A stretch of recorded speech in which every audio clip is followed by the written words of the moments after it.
God, we're trying to get you back to God. So 45 years ago today, October 8th, 1969, was when I had my first session with cosmic awareness as channeled through Dave Worster. And I asked what was my purpose and direction. And cosmic awareness said, my action in the symbolic project was extraordinary, that I had this ability to relate higher abstractions in a series of well-chosen words that had a transpersonative effect. That means like an ESP effect or an extra effect, not just my words, much like ion affects people beyond the semantic meanings of what ion says. There's a vibratory level. So cosmic awareness said that I had that ability to activate transpersonative intimacy through my well-chosen words. So my well-chosen words came from Zappa, McLuhan, LaRouche, Thompson, Beater, Abe Russell, Krishnamurti, William Irwin Thompson, Garrett Dean. Oh, okay, now I was replaying T.S. Eliot, Ezra Pound, W.B. Yeats, Wyndham Lewis, and James Joyce. So I was redoing them as done by McLuhan, Zappa, etc. For example, LaRouche redid Ezra Pound. So that's the chart, that's the picture of my manifestation tools. The tiny note chart is a picture on one level of my manifestation tools, well-chosen words, relating higher abstractions on a transpersonative level or transpersonative effect, had an extraordinary effect in terms of symbolization. That led to the manifestation of ion. So I like to celebrate October 8th, 69, because it also was the day James Joyce left Dublin in 1904 with his girlfriend Nora Barnacle. They left on October 8th. So I take that personally. That's anticipation of October 8th, 69. And so here we are, October 8th, 2014, with a big red moon happening, blood moon. So we expect much interesting effects today, which are anticipated by what I'm doing right now, last couple of days. I am not home. I'm not in Maui the last couple of days, nor the next couple of days. So I'm in another place when this action is happening on my day, October 8th. It's my day. I've always claimed it. I understand transpersonative in this way. All the years I've been on the radio, I would explain things, and people would call up and say, I have no idea what you're saying, Bob, but it's pretty good. I really find it interesting. So I'm saying, if you're an effective communicator, you communicate something beyond your semantic meanings. You've got, and maybe people call it sincerity, authentic speech, powerful speech, charismatic speech, but it's that frequency of something going beyond your semantic meanings that I'm calling transpersonative. So it's maybe a mystery in how that can happen. I mean, you can't develop it other than maybe following the suggestions of ion, like doing things that make you happy, living that autonomous, I don't want to say follow your bliss, but just getting it right, living perfect pitch, paying attention to other people and things, that builds up your power. And I think that's what cosmic awareness meant, is that I built that up so I had a transpersonative effect. And that was the main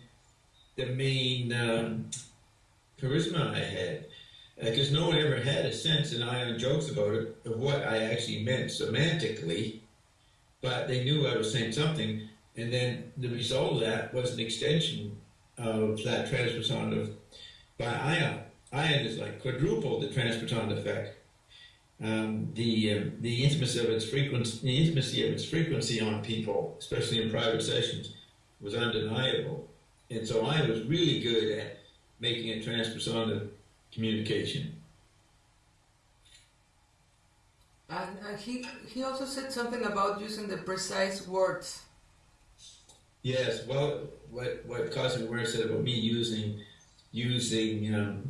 well-chosen words, you have to be precise.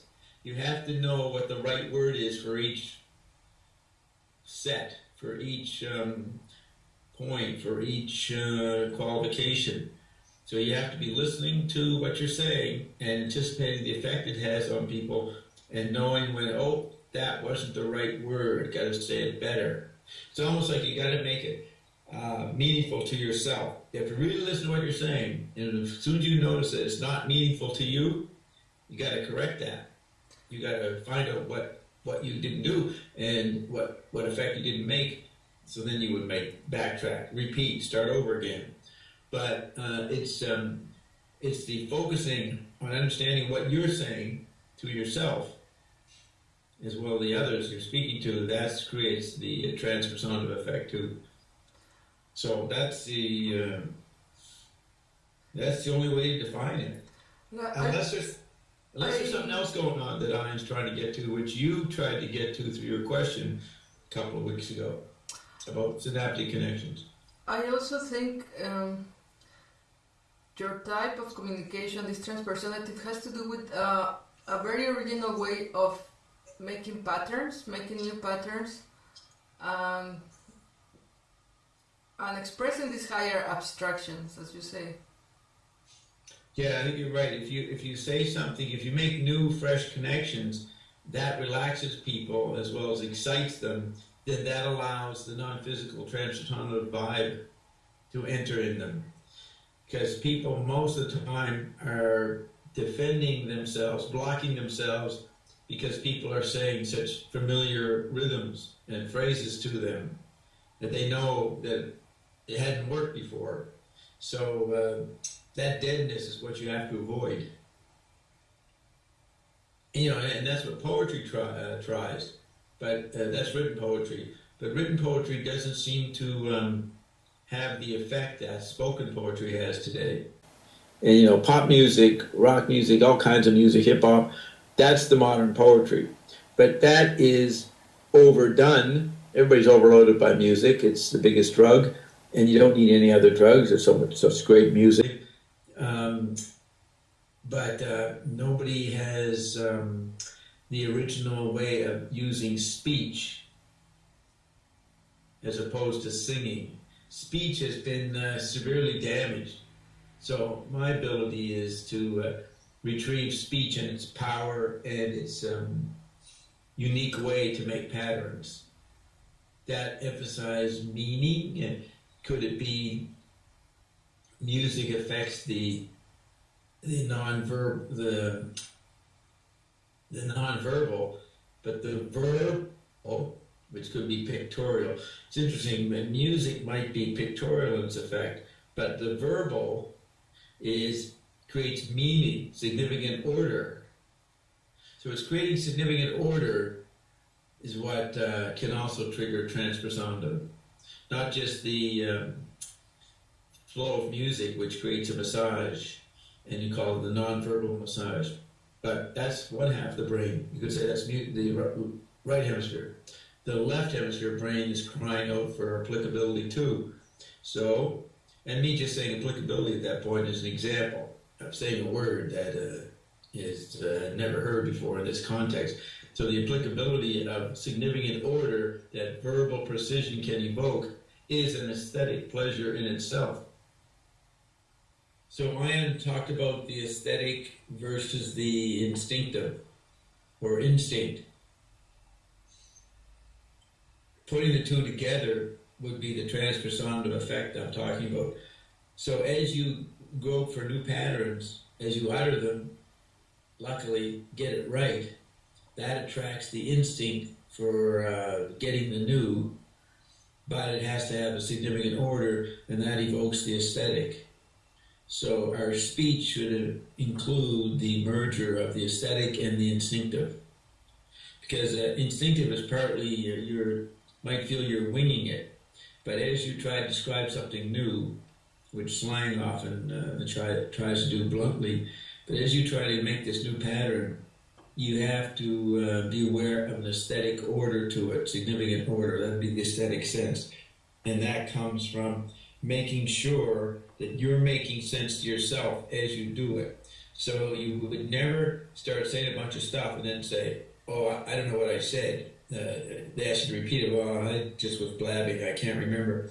That's a lazy mind. That's not creating aesthetic order. You have to know what you did say.